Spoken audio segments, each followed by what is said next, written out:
રોકડિયા પાક. કપાસ એટલે કે કોટન. કપાસ ખરીફ પાક છે.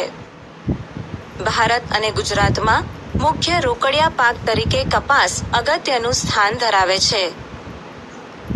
વિશ્વ સ્તરે ભારત કપાસના ઉત્પાદન, વપરાશ અને નિકાસમાં બીજા ક્રમે છે. કપાસના છોડ પરથી રૂનું ઉત્પાદન મેળવવામાં આવે છે. આ રૂ ભારતમાં સફેદ સોના તરીકે ઓળખાય છે. આ ઉપરાંત કપાસિયાનું તેલ ખાદ્ય તેલ તરીકે અને કપાસિયા અને ખોળ દૂધાળા પશુઓના દાણ તરીકે વપરાય છે. કપાસને લાંબો સમય ભેજ સંગ્રહી શકે તેવી લાવાની કાળી અને ખનિજ દ્રવ્યોવાળી જમીન, ગરમ અને ભેજવાળી આબોહવા, 20 ડિગ્રીથી 35 ડિગ્રી સેન્ટીગ્રેડ તાપમાન અને 30 થી 70 સેન્ટીમીટર વરસાદ અનુકૂળ આવે છે. કપાસના પાકનો સમયગાળો 6 થી 8 માસનો હોય છે. હિમથી કપાસના પાકને નુકસાન થાય છે. ભારતમાં ગુજરાત, મહારાષ્ટ્ર, તેલંગાણા, કર્ણાટક, આંધ્રપ્રદેશ, હરિયાણા, રાજસ્થાન, પંજાબ, તમિલનાડુ અને ઓડિશા વગેરે મુખ્ય ઉત્પાદક રાજ્યો છે.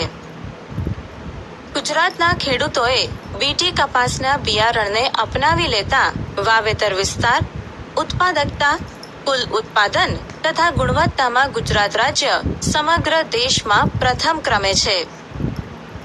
ગુજરાતમાં સુરેન્દ્રનગર, રાજકોટ, વડોદરા, અમદાવાદ, સાબરકાંઠા, મહેસાણા, બોટાદ, ભરૂચ, ખેડા, સુરત, પંચમહાલ, અમરેલી, ભાવનગર, પાટણ વગેરે જિલ્લાઓમાં કપાસનું વધુ ઉત્પાદન થાય છે. શેરડી એટલે કે શુગર કેન. શેરડી ભારતનો એક મુખ્ય પાક છે. વિશ્વમાં વાવેતરની દ્રષ્ટિએ શેરડીનું સૌથી વધુ વાવેતર ભારતમાં થાય છે. ઉત્પાદનમાં બ્રાઝિલ પછી ભારતનો બીજો ક્રમ છે. શેરડીમાંથી ખાંડ, ગોળ, ખાંડસરી અને ઇથેનોલ બને છે. શેરડીના પાક માટે લાવાની નદીઓની કાળી કાંપની ફળદ્રુપ જમીન, ગરમ અને ભેજવાળી આબોહવા, 21 ડિગ્રીથી 27 ડિગ્રી સેન્ટીગ્રેડ તાપમાન, 75 થી 100 સેન્ટીમીટર વરસાદ જરૂરી છે. ઓછા વરસાદવાળા વિસ્તારમાં સિંચાઈથી આ પાક લેવાય છે. ભારતમાં ઉત્તર પ્રદેશ, મહારાષ્ટ્ર, તમિલનાડુ, કર્ણાટક, આંધ્રપ્રદેશ, ગુજરાત વગેરે શેરડી પકવતા મુખ્ય રાજ્યો છે. શેરડીના વાવેતરમાં ઉત્તર પ્રદેશ મોખરે છે, પરંતુ ખાંડ ઉત્પાદનમાં મહારાષ્ટ્ર પ્રથમ ક્રમે છે. ગુજરાતમાં દક્ષિણ ગુજરાત અને સૌરાષ્ટ્રમાં શેરડી વધુ થાય છે. શણ એટલે કે જૂટ. શણના ઉત્પાદનમાં ભારત હાલમાં પ્રથમ ક્રમે છે. શણના રેસાને ગોલ્ડન ફાઇબર કહે છે. શણમાંથી કંતાન, કોથળા, સાદડી, દોરડા, થેલીઓ, પગરખા, હસ્તકલા કારીગરીના નમૂના વગેરે બને છે. શણ ઉદ્યોગમાં ભારતની બાંગ્લાદેશના સસ્તા શ્રમ સાથે હરીફાઈ છે. શણના પાકને નદીઓના મુખ ત્રિકોણ પ્રદેશની, જ્યાં દર વર્ષે નવો કાપ પથરાતો હોય તેવી ફળદ્રુપ જમીન, ગરમ અને ભેજવાળી આબોહવા, 30 ડિગ્રીથી 40 ડિગ્રી સેન્ટીગ્રેડ તાપમાન અને 100 સેન્ટીમીટર કરતાં વધુ વરસાદ જરૂરી છે. ભારતમાં પશ્ચિમ બંગાળમાં ગંગાના મુખ ત્રિકોણનો પ્રદેશ, અસમ, બિહાર, ઓડિશા અને ઉત્તર પ્રદેશમાં શણનું ઉત્પાદન વધુ થાય છે. તમાકુ એટલે કે ટોબેકો. તમાકુ ખરીફ પાક છે. તમાકુના પાક માટે રેતાળ ગોરાડુ જમીન, 20 ડિગ્રી સેન્ટીગ્રેડ જેટલું તાપમાન અને 100 સેન્ટીમીટર જેટલો વરસાદ વધુ માફક આવે છે. તમાકુના પાક માટે આબોહવા કરતાં જમીન વધુ નિર્ણાયક પરિબળ છે. ચીન, બ્રાઝિલ, ભારત અને અમેરિકા વિશ્વના તમાકુ ઉગાડતા અને નિકાસ કરનારા મુખ્ય 4 દેશો છે. ભારતમાં ગુજરાત, આંધ્રપ્રદેશ, ઉત્તર પ્રદેશ અને કર્ણાટક તમાકુ પકવતા મુખ્ય રાજ્યો છે. ગુજરાતમાં ખેડા જિલ્લામાં ચરોતરના પ્રદેશ ઉપરાંત આણંદ, મહેસાણા, વડોદરા, પંચમહાલમાં વધુ વાવેતર થાય છે. ભારતમાં કુલ બીડી તમાકુ ઉત્પાદન 80% ગુજરાતમાં થાય છે. તમાકુનો ઉપયોગ ગુટખા, બીડી, સિગારેટ, ચીકણી વગેરે બનાવવામાં થાય છે. તમાકુનું સેવન આરોગ્ય માટે હાનિકારક છે. તમાકુ ગુટખા પર પ્રતિબંધ મૂકનાર સિક્કિમ પ્રથમ રાજ્ય છે. રબર. લેટેક્સ કુળના રબરના વૃક્ષમાંથી ઝરતા દૂધ એટલે કે ક્ષીરમાંથી રબર તૈયાર થાય છે. રબરના બગીચામાંથી એકત્ર કરેલ દૂધમાં એસિટિક એસિડ મેળવીને ધીમા તાપે ગરમ કરીને રબર બનાવાય છે, જેનો ઉપયોગ ટાયર ટ્યુબ જેવી અનેક ઔદ્યોગિક પેદાશોમાં થાય છે. ગરમ અને ભેજવાળી આબોહવા, વધુ વરસાદવાળા વિસ્તારોમાં રબરની બાગાયતી ખેતી કરવામાં આવે છે. વિશ્વમાં રબર ઉત્પાદનમાં મલેશિયા પ્રથમ ક્રમે છે. ભારતનો મુખ્ય ઉત્પાદક દેશોમાં સમાવેશ થાય છે. ભારતમાં કેરળ, તમિલનાડુ, કર્ણાટક, અસમ અને ત્રિપુરા રબરનું ઉત્પાદન કરતા મુખ્ય રાજ્યો છે.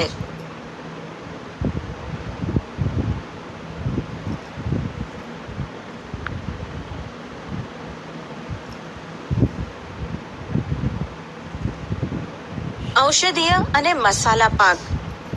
જીરું, વરિયાળી, ઈસબગુલના ઉત્પાદનમાં વિશ્વમાં ગુજરાત પ્રથમ સ્થાને છે. આ ઉપરાંત ધાણા, મેથી, રાઈ, સુવા, અજમાના ઉત્પાદન અને નિકાસમાં ભારત મોખરે છે. વિશ્વના કુલ મસાલા ઉત્પાદનમાં ભારતનો હિસ્સો લગભગ 35% જેટલો છે. ભારતના કાળા મરી, તજ, લવિંગ વગેરેની માંગ દેશ વિદેશમાં ખૂબ જ રહે છે. ગુજરાતમાં અશ્વગંધા, તુલસી, કરિયાતુ, મીંઢી આવળ, સફેદ મૂસળી, મધુનાશિની, અશોક, ગરમર, લીંડી પીપર, ગળો, કુંવારપાઠું વગેરે ઔષધીય પાકો તેમજ સુગંધિત પાકોનો મેન્થોલ, પામરોઝા, લેમનગ્રાસનો સમાવેશ કરી શકાય છે.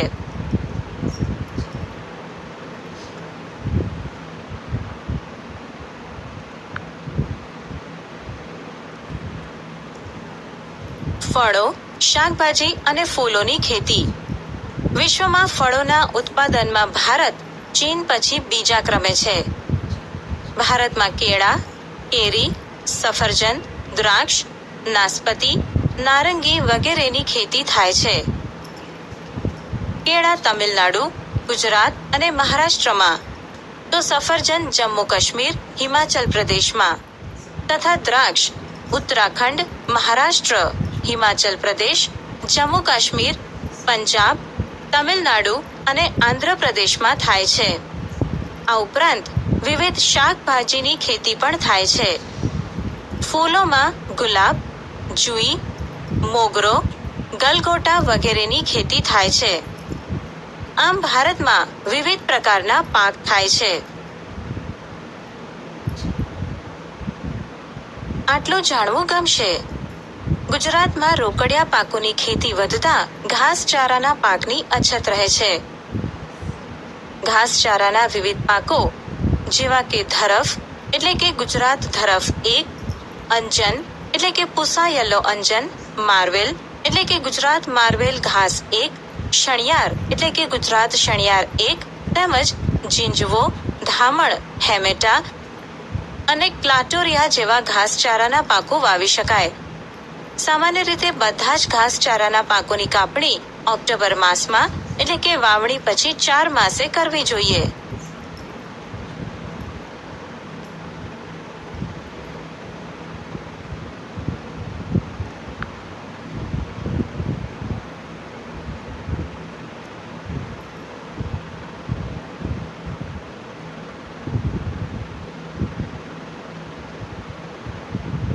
કૃષિમાં ટેકનિકલ અને સંસ્થાકીય સુધારા.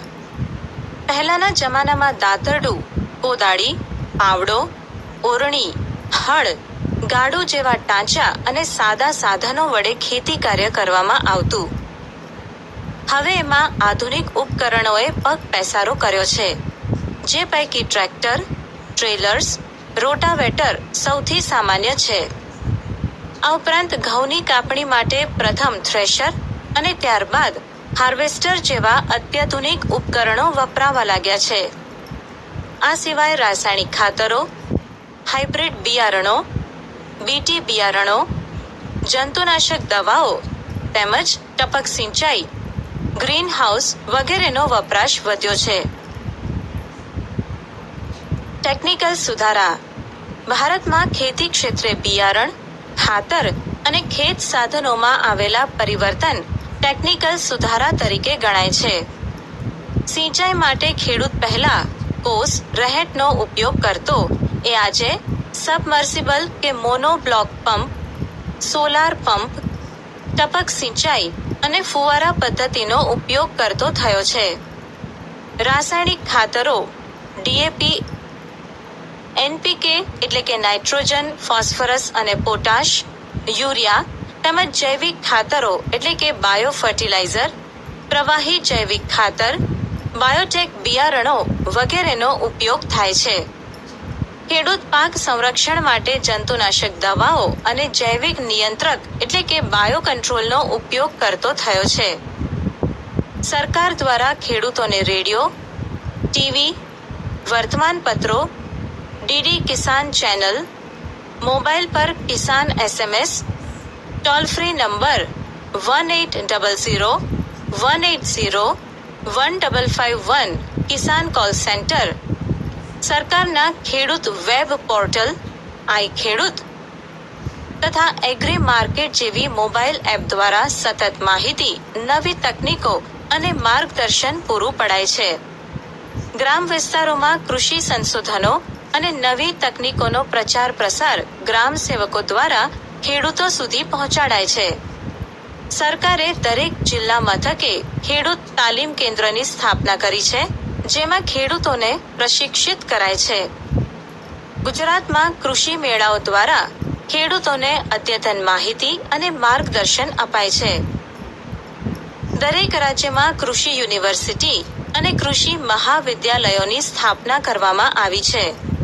ગુજરાતમાં દાંતીવાડા, જૂનાગઢ, આણંદ અને નવસારી ખાતે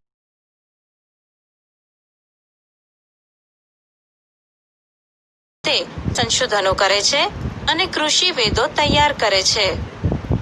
આ ઉપરાંત કૃષિ ક્ષેત્રે સંશોધન કરતી ICAR એટલે કે Indian council of agricultural research અને DARE એટલે કે department of agricultural research and education વગેરે સંસ્થાઓ રાષ્ટ્રીય કક્ષાએ કાર્યરત છે.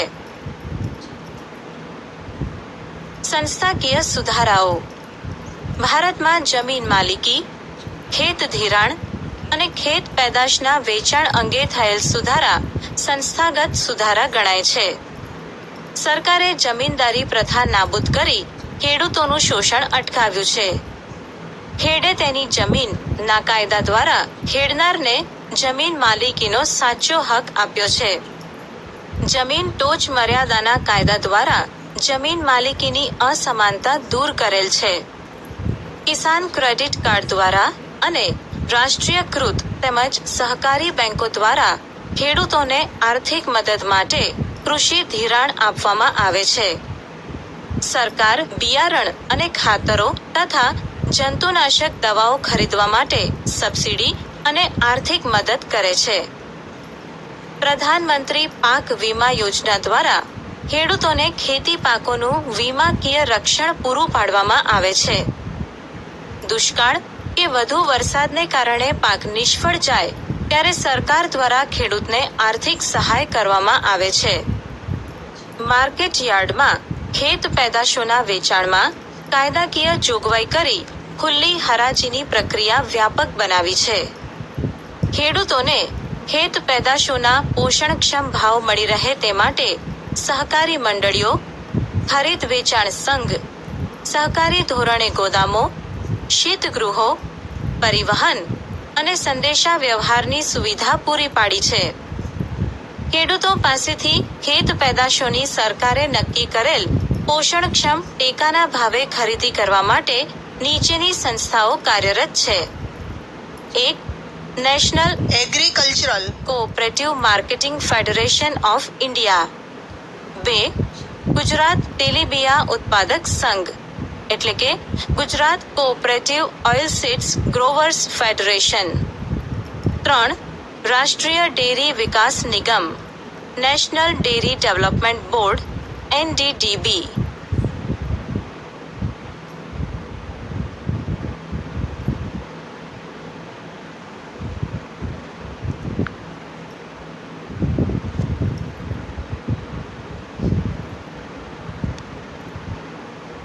હરિયાળી ક્રાંતિ.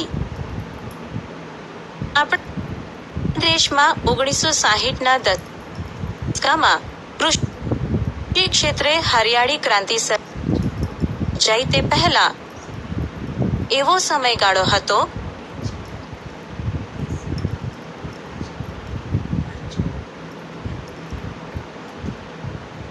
કે જ્યારે દેશમાં અનાજની તીવ્ર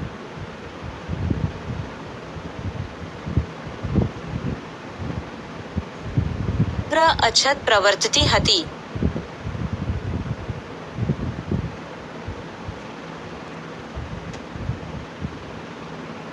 એક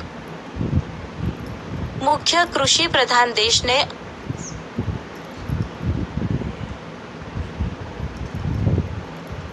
અનાજની આયાત કરવી પડતી હતી. આવી પરાવલંબી પરિસ્થિતિ સાથે દેશ ઝઝૂમતો હતો. બિયારણની સુધારેલી જાતો, રાસાયણિક ખાતરોનો વધેલો ઉપયોગ, દેશના ખેડૂતોનો પ્રચંડ પુરુષાર્થ, વીજ વિતરણની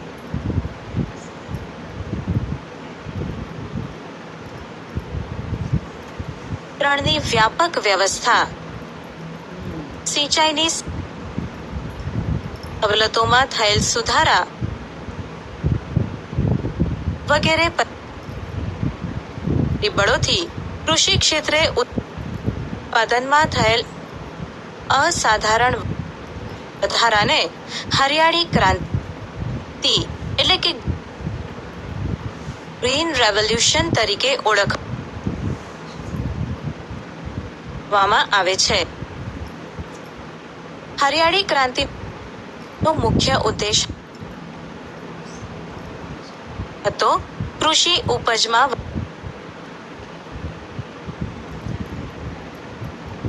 વધારો કરવો, ખેડૂતોને વધુ પ્રમાણમાં રાસાયણિક ખાતર અને કીટનાશકોનો ઉપયોગ કરવા માટે પ્રેરિત કરવામાં આવ્યા અને કૃષિ ઉપજમાં વધારો કરવાના લક્ષ્યને હાંસલ કરવામાં સફળતા પણ મળી. હરિયાળી ક્રાંતિથી ઘઉં અને ડાંગરના પાકમાં વિક્રમજનક ઉત્પાદન થયું છે.